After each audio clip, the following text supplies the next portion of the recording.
ഒരിക്കൽ ഞാൻ മരിക്കുമെന്നും ജീർണിക്കുമെന്നും അവൻ ഭാവിക്കുന്നില്ല. നശ്വരതയുടെ നിസ്സാരതകളെ അവൻ പൂജിക്കുന്നു. അത് നൽകുന്ന ആർത്തികളും ആസക്തികളും ഊറ്റിക്കുടിക്കുമ്പോൾ അവനെവിടെ ചിന്തിക്കാൻ സമയം? പ്രപഞ്ചത്തിൽ ഒരു മണൽത്തരിയോളം പോലും വലുപ്പമില്ലാത്ത ഒരു ഗ്രഹത്തിലെ അതിനിസ്സാരനായ ജീവിയാണ് ഞാനെന്ന് ചിന്തിക്കാൻ അവനെവിടെ നേരം? പക്ഷേ എന്തു വന്നാലും നീ മരിക്കും. എത്രമാത്രം നിസ്സാരനാണ് നീയെന്ന് അല്ലാഹു നിനക്ക് കാണിച്ചു തരും. നിന്റെ അഹങ്കാരങ്ങൾ എത്രമാത്രം പരിഹാസ്യമായിരുന്നെന്ന് അവൻ നിനക്ക് ബോധ്യപ്പെടുത്തും. അത്ര തന്നെ കാത്തിരിക്കേണ്ട. മരണത്തിന് തൊട്ടുമുമ്പ് ജീവിതത്തിന്റെ സായം സന്ധ്യയിൽ നശ്വരതയുടെ സാക്ഷ്യപത്രങ്ങളുമായി അല്ലാഹു നിന്നെ പിടികൂടും. അതാണ് വാർദ്ധക്യം. വാർദ്ധക്യം തിരക്കുകൾക്കിടയിലൂടെ ഒരു യാന്ത്രികമായ ഒഴുക്കാണ് മനുഷ്യജീവിതം.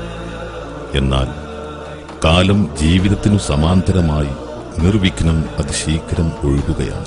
നിമിഷങ്ങൾ, ദിവസങ്ങൾ, മാസങ്ങൾ, വർഷങ്ങൾ എന്നിങ്ങനെ പിടിച്ചുവെക്കാനാവാത്ത വിധം ഈ ഒഴുക്ക് തുറന്നുകൊണ്ടേയിരിക്കുന്നു.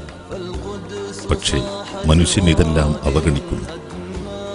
ഞാനൊരിക്കലും വയസ്സനാവില്ല എന്ന് കരുതുന്ന പോലെയാണ് അവരുടെ ജീവിതം. തിളങ്ങുന്ന കണ്ണുകളും മിനുത്ത മേനികളും രക്തം തുളുമ്പുന്ന പ്രസരിപ്പും ഒരിക്കൽ അസ്തമിക്കുമെന്നും വരണ്ട ചുക്കിച്ചുളിഞ്ഞ തൊലികളും നരച്ച രോമങ്ങളും അവയ്ക്കു പകരം വരുമെന്നും അവൻ ഭാവിക്കുന്നില്ല. എന്നാലും വാർദ്ധക്യം വരുന്നുണ്ടെന്ന് എല്ലാവർക്കും അറിയാം. പക്ഷേ യുവാക്കൾ ആ കാലം വളരെ ദൂരത്താണെന്ന് ഭാവിക്കുന്നു. അവർ സാങ്കല്പിക സ്വർഗങ്ങളുടെ മിഥ്യാവലയങ്ങളിൽ കൂത്താടുന്നു. ഒരിക്കൽ ദുർബലരും നിസ്സഹായരുമായി മാറുമെന്ന വസ്തുതയെ നിരാകരിക്കാൻ അവർ പരമാവധി ശ്രമം നടത്തുന്നു. ഈ ചിത്രങ്ങളിലുള്ള രണ്ടാളുകൾ കാണാൻ ചന്തമുള്ളവരാണ്. സുന്ദരമായ ചിരിയുള്ളവർ, തുടുത്ത മുഖമുള്ളവർ. മറ്റൊരു പ്രസക്ത കാര്യം കൂടി പറയാം. ഈ ചിത്രമെടുത്തത് 1955-ലാണ്. അപ്പോൾ അവർ ഒരിക്കലും കരുതിയിരുന്നില്ല നരബാധിക്കുമെന്നും വാർദ്ധക്യം വന്നെത്തുമെന്നും. ഇപ്പോൾ 50 അതിലേറെയോ വർഷങ്ങൾക്കു ശേഷം അവരിതാ നിൽക്കുന്നു. ആ ചിത്രത്തിൽ കണ്ട യുവത്വവും ചുറുചുറുക്കും പാടെ മങ്ങിയിരിക്കുന്നു. കാലം എല്ലാം നശിപ്പിക്കുന്നു. അത് പ്രപഞ്ചത്തിന്റെ നിയമമാണ്. ഉദാഹരണം പറയാം. മധുരമാർന്ന സുഗന്ധപൂരിതവും രുചികരവുമായ ഒരു ഓറഞ്ച് ഒടുവിൽ ദുർഗന്ധം നിറഞ്ഞ് നശിക്കുന്നു. ഒരാപ്പിൾ കുറഞ്ഞ കാലം കൊണ്ട് ചുക്കിച്ചുളിഞ്ഞ് ചീഞ്ഞു നാറുന്നു. അധികം വൈകാതെ മനുഷ്യ സൗന്ദര്യവും കൊഴിഞ്ഞു പോകുന്നു. മനുഷ്യന്റെ തൊലി സൗന്ദര്യത്തിന്റെ ഏറ്റവും പ്രധാന ഘടകം. കാലം കടന്നുപോകുന്നതിനനുസരിച്ച് അതിനും ഇലാസ്റ്റികത നഷ്ടപ്പെടുന്നു. ഒരു ചാക്ക് പോലെയായി മാറുന്നു. തിളങ്ങുന്ന മൃദുലമായ മേനി ചുളിഞ്ഞു തീരുന്നു.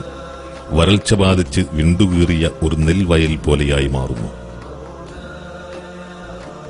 യുവത്വത്തിൽ കരുത്തുമായി നിന്ന തൊലിക്കട്ടി വാർദ്ധക്യത്തിന് കീഴടങ്ങുമ്പോൾ കൈകൾ കൊണ്ട് പറിച്ചെടുക്കാനാവും വിധത്തിൽ പരിണമിക്കുന്നു.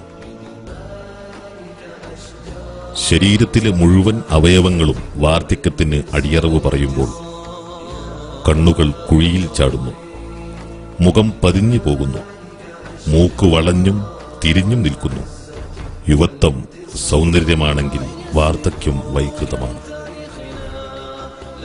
ആളുകളുടെ മുഖഭാവങ്ങൾക്ക് മാത്രമല്ല വാർദ്ധക്യം ബാധിക്കുന്നത്, അവരുടെ ഇന്ദ്രിയങ്ങൾക്ക് കൂടിയാണ്. നാഡീവ്യൂഹങ്ങൾക്കും പ്രായമാകുന്നു. അപ്പോൾ കാഴ്ച മങ്ങുന്നു. എന്തെങ്കിലും കേൾക്കാൻ വളരെ കഷ്ടപ്പെടുന്നു.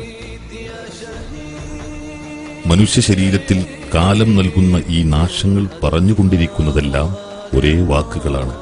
ലൗകിക ജീവിതം നശ്വരമാണ്. ഈ സൗന്ദര്യം, ആഡംബരം, ആർത്തി, ആസക്തി എല്ലാം നശ്വരമാണ്.